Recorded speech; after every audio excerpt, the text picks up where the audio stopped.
Find the average rate of change of the function f of x equals negative 2x squared minus x plus 4 from x equals negative 4 to x equals positive 4. So that means the following. I'm going to write f of 4 because that's the second value minus f of negative 3 because it's the first value. And then you divide by 4 minus negative 3. That's the average rate of change of definition. Then you plug in the values.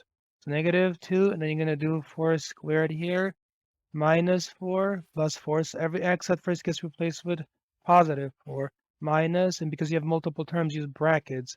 Negative 2 times negative 3 squared. Make sure you enclose that negative 3 within parentheses to make sure you're indicating the squaring correctly. And then minus a negative 3. And then at the very end, we had plus a 4. And then you divide this by 4 minus negative 3, which is 4 plus 3. Then you worked with this expression here. Then we worked with this. So the first one is going to be negative 2 times 16, essentially.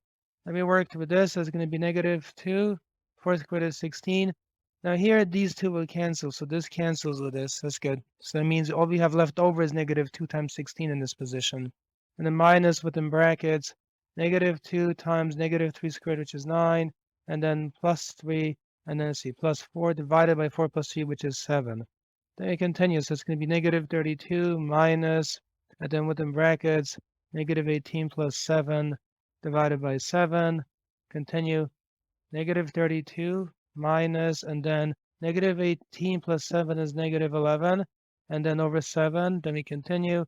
Negative 32 plus 11 is what that becomes because of the two negatives divided by 7. And then the bottom, we're going to have negative 32 plus 7 is negative 21 over 7, which means lastly the answer is negative 3. And then this is the average rate of change. Leave a like if it's been helpful.